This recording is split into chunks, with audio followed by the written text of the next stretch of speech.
김병하 목사님의 오늘은 시작하기 좋은 날입니다 라는 책에 담겨있는 답은 문제 안에 있다 라는 글입니다. 대학교 수학과 수업에서 있었던 일이라고 하는데요. 교수는 강의실에 들어오자마자 칠판에 2, 4, 8이라고 적은 뒤 학생들에게 물었다고 합니다. 이것의 답은 무엇일까요? 학생들은 앞다투어 손을 들고 말했습니다. 14입니다. 앞에서부터 더했습니다. 제가 보기엔 수열 같습니다. 다음에 올 수는 16입니다. 수열의 곱하기를 응용한 문제인 것 같습니다. 답은 64입니다. 모든 학생들의 답을 들은 뒤 교수가 입을 열었습니다. 모두들 답을 찾는 데만 열심이군. 그런데 자네들은 가장 중요한 것을 잊고 있네. 어째서 문제가 무엇이냐고 묻는 사람이 한 명도 없는 것인가? 문제를 모르는데 어떻게 답을 찾을 수가 있겠나? 수험 생활을 하고 있는 지금 마음 한편이 답답하다면 문제를 모른 채 답을 찾기 때문입니다. 답을 알고 싶다면 먼저 문제가 무엇인지 알아야 합니다. 문제 안에 답이 있기 때문입니다. 수험생인 우린 답을 찾느라 참 어려워하고 힘들어하는 경우가 많은데요. 그런 우리 수험생 친구들을 위해서 위로하고 축복하고자 돌아왔습니다. 수험생 주간 큐티 2주차에 오신 우리 수험생 친구들을 환영합니다.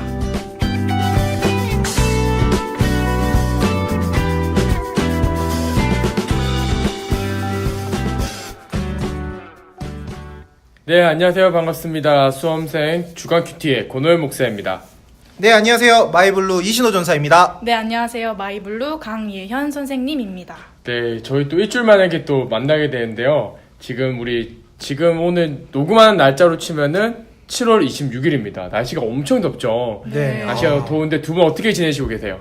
날씨가 더워서 저는 집 밖으로 나가기가 싫더라고요. 네. 계속 집에만 있고 싶고 선풍기 달고 선풍기를 끌어안고 살고 있어요. 요즘. 예현쌤 어떻게 지내고 있습니까? 저는 저희 집 안방에서 살고 있어요. 저는 에어컨 틀고 네, 안방에서만 아빠의 자리를 뺏어서 제가 생활하고 있습니다. 저는 날이 너무 더워서 수련회 준비하고 있고 날이 너무 더워서 태국탕에서 그걸 준비하고 있습니다.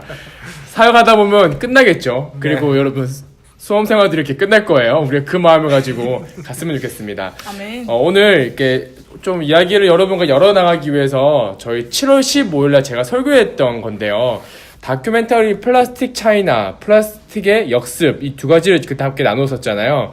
그때 이제 보시고 아마 다양한 생각을 했을 거예요. 정말 우리가 플라스틱에 대해서 빠른 인식을 하지 않고 우리가 플라스틱 쓰는 것을 줄이지 않으면 멀지 않아서 우리 식탁 위에 우리가 마시는 물에 플라스틱이 들어갈 수 있다라는 내용을 나누었습니다. 근데 이게 신앙도 마찬가지고 특별히 고3도 마찬가지일 것 같아요. 중요한 시기에 중요한 문제를 점검하지 않고 넘어가게 된다면 나중에 만나게 될 현실들이 생각보다 매우 어렵고 힘든 시기가 다가올 거예요. 그 중에 하나가 바로 우리가 왜 사는지에 대한 목적, 이게 고3한테는 왜 공부해야 되는 목적과 이어질 수 있겠죠. 또 다른 말로는 부르심이라고 할 수 있겠죠. 오늘 그런 것도 좀 나눠보려고 하는데요. 먼저 우리 강희연 선생님께 먼저 좀 질문을 드려볼게요. 어떻게 부르심을 받았는지, 삶의 목적에 대해서 좀 정하는 시간을 가졌는지 그걸 좀 나눠주시면 감사할 것 같아요. 일단 제가 처음에 받아들였을 때 되게 놀라기도 했고 또 한편으로는 인정하기 쉽지 않았던 부르심이었던 것 같아요. 네네. 네, 저는 전부터 계속 간호학과에 준비를 하고 있었고 맞아, 또 생명을 살리는 간호사가 되겠다는 그러한 마음으로 항상 준비를 했었는데 네. 고3 수련회 때 제가 당연히 저는 간호사를 준비했으니까 그때 여름 네. 수련회였나요? 네, 그렇죠. 여름 작년이었죠. 깃발 현수막 찢었던 그 수련회 맞죠? 그렇죠. 네. 파워, 파워. 그렇죠. 네. 네, 그래서 그때 생명을 살리는 간호사가 되겠다는 결단 기도를 제가 당연히 할 줄 알았는데 제가 이렇게 파악을 해보니까 그러니까 제가 어느 순간 저의 입속에서 두 손이 십자가가 돼서 정말 사람의 영혼을 살리는 목회자가 되겠다는 결단 기도가 나오는 거예요. 네네. 네, 그래서 그런 걸 경험하면서 이게 제가 생각했던 그러한 계획과 부르심 또 제가 생각했던 게 아닌데 어떻게 받아들여야 될지 하면서 굉장히 목적 이끄는 삶이랑 또 하나님께서 주시는 말씀으로 분별하려고 노력했습니다. 맞아. 그때 고3 때 시간이 생각이 나는 게 그때 참 고민 많이 했었고 네. 이야기 많이 나누었었고 그쵸? 네. 그러면서 방향을 잡아가는 모습들을 제가 옆에서 지켜봐서 또 또 새롭네요. 또 얘기 들어보니까. 네. 또 이신호 전사님은 또 어떤 경험이 있었는지 나눠주시면 또 도움 될 것 같아요. 사실 저는 솔직하게 얘기해서 네. 특별하게 부르심의 사건이 딱 있었던 건 아니에요. 막 네. 이제 예언쌤처럼 어떤 뭐 기도회라든지 집회 때 특별한 사건으로 제가 부르심을 이해한 건 아니었고요. 평범하게 지내던 어느 순간 이게 하나님께 예배드리는 목회자가 되어야겠다는 생각이 어느 순간부터 그냥 자연스럽게 들기 시작했어요. 그래서 처음에는 이제 구체적인 사건 없이 이제 기도할 때 막 이렇게 찾아오시고 막 이렇게 뜨거운 물 내려오고 막 말씀 읽으면서 어. 막 발견하고 막 이런 사건들이 아니다 보니까 내가 이렇게 결정하는 게 맞나? 이게 좀 고민이 되더라고요. 오히려 좀 더 불안해지더라고요. 그런데 계속 기도하고 살아가면서 느낀 게 그 과정 가운데에서 제 결단을 도우신 하나님을 제가 만나게 되더라고요. 그래서 하나님께서 내가 이 길을 가길 원하시는구나 라는 것들을 살아가면서 순간순간마다 느끼게 되니까 이게 부르심이구나 라는 결론을 내릴 수 있게 되더라고요. 그러니까 뭐 제가 개인적으로 이신호 전사 옆에서 봐도 업앤다운이 크게 없어요. 어떤 일을 하고 힘든 일이 있을 때도 있고 어려운 일이 있을 때도 있는데 늘 동일한 마음을 가지고 이렇게 사용하는 걸 보면 오늘 전사님 나눠주신 그 부르심과도 좀 같은 맥락을 이루는 것을 알 수가 있는 것 같아요.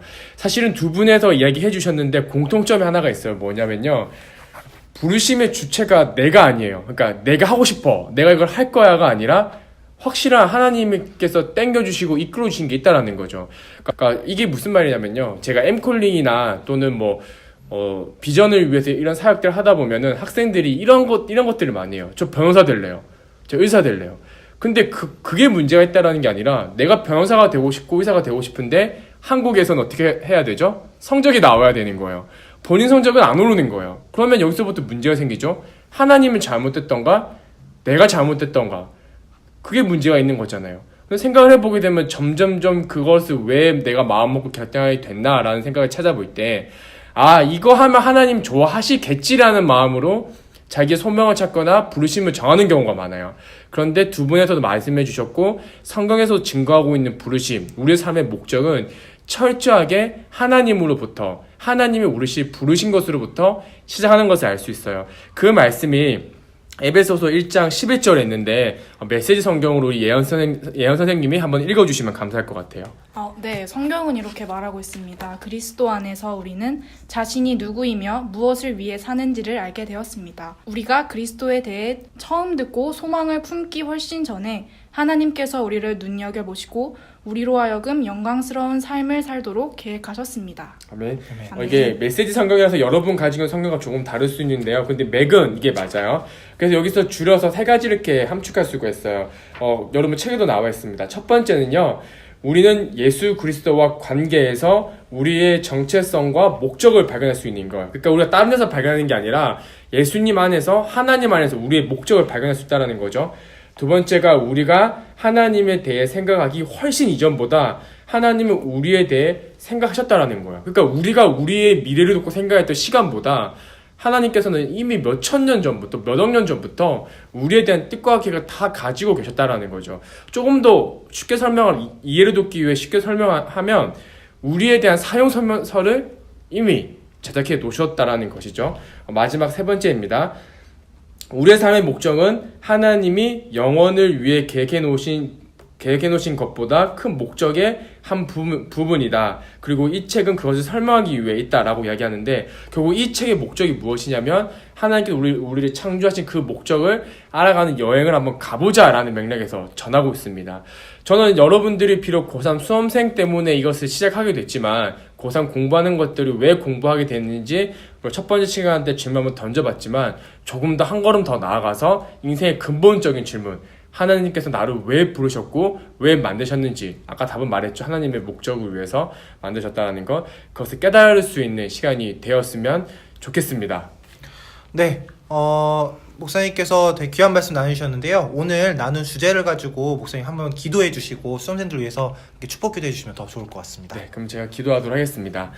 하나님 아버지 감사합니다. 오늘 말씀을 통해서 우리가 어떻게 살아가야 되는지, 어떠한 목적으로 부르심을 받았는지에 대해서 생각해 보게 되었습니다.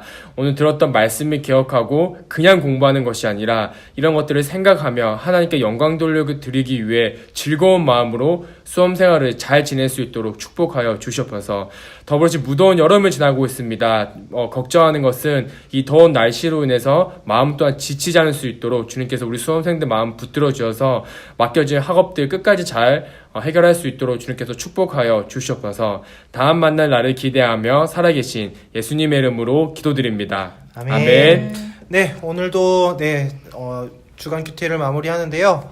두 번째 시간이었습니다. 예현 쌤 어떠셨어요? 네. 네, 제가 저번 주에 녹음한 거를 들어봤는데 네. 굉장히 랩하듯이 엄청 빨리 했더라고요. 네, 그래서 훨씬 좀 자연스러워진 것 같아서 조금 뿌듯합니다. 목사님 보시기 어떠세요? 지금 제가 누구를 걱정할 판자는 아니죠. 저부터 잘해야죠. 네. 네, 각자 잘하는 걸로, 각자 잘하는 걸로? 각자 열심히 하는 걸로 네, 하겠습니다. 네, 알겠습니다. 네, 오늘 준비한 순서는 여기까지고요. 오늘 마지막으로 오늘의 찬양 소개하면서 마무리하도록 하겠습니다. 네, 오늘 준비한 찬양은 김명선의 시선이라는 찬양입니다. 이 찬양을 들으면서 하나님께 시선을 고정하여 부르심을 깨닫는 수험생들이 되었으면 좋겠습니다. 네, 우리 한번 화이팅하면서 수험생들 격려하면서 마무리 할까요? 네, 그럼 1인 멘트는 하나, 둘, 셋 화이팅하고 네. 여러분 혹시 되시면 따라해 주시기 바라요. 자, 그러면 제가 카운트 하겠습니다. 하나, 둘, 셋 화이팅!